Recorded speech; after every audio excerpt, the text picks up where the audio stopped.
টোটোয় চড়ে ভোট প্রচার সিপিআইএম প্রার্থী সৃজন ভট্টাচার্যের। এদিন ভাঙড় 2 নম্বর ব্লকের পোলেরহাট 1 ও 2 নম্বর অঞ্চলের বিভিন্ন বুথে গিয়ে ভোট প্রচার করেন সৃজন ভট্টাচার্য।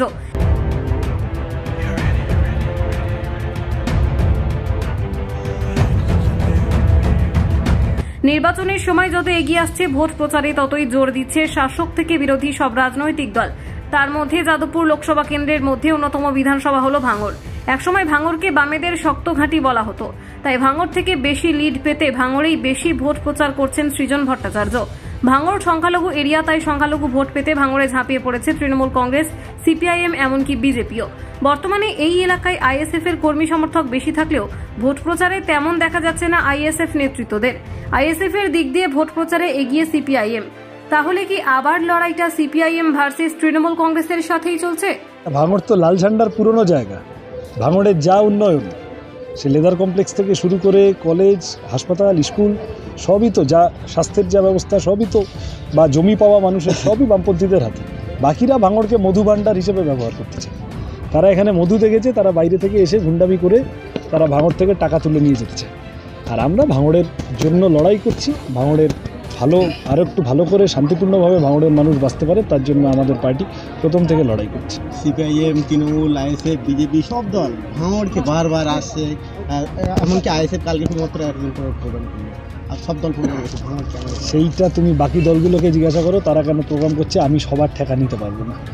সিপিএম আসছে কারণ সিপিএমের লোককে, সিপিএমের পতাকাকে, সিপিএমের পার্টিকে ভাঙড়ের মানুষ ভালোবাসে।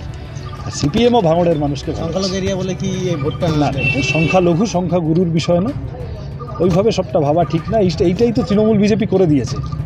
আমরা ছোটোবেলা জানতাম এই পার্টিটা চাষি মজুরদের পার্টি, ওই পার্টিটা জমিদারদের পার্টি, এইভাবে।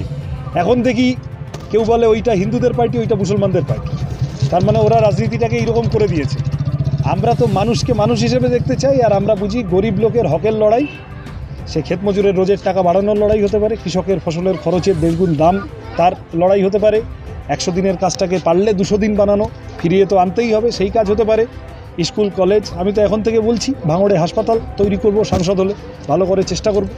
এই সমস্ত মানুষের জন্য যা লড়াই, সেইটার জন্য আমরা লাল ঝান্ডা এসেছি।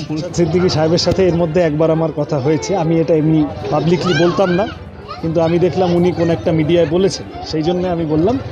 সেখানে ওনাকে আমি অনুরোধ করেছিলাম যে তৃণমূল বিজেপির লাভ হয়ে যায় এমন করাটা কারোরই উচিত হবে না, এবং তাতে ভাঙড় সহ যাদবপুরের আইএসএফের কর্মী সমর্থকদেরও তাতে খুব লাভ হবে না যদি তৃণমূল একটু বাড়তি উৎসাহ পেয়ে যায়। তা সেটা ওনাদের বিবেচনার বিষয়। ওনারা যা করেছেন, যাদবপুর, শ্রীরামপুর, মুর্শিদাবাদ অনেকগুলো সিট আছে যেগুলো ওনাদের আরেকটু পুনর্বিবেচনা করার আহ্বান জানিয়েছি, আবেদন জানিয়েছি।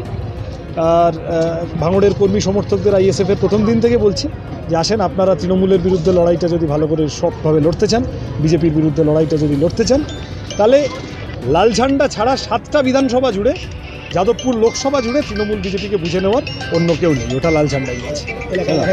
ব্যুরো রিপোর্ট, হাই ডট।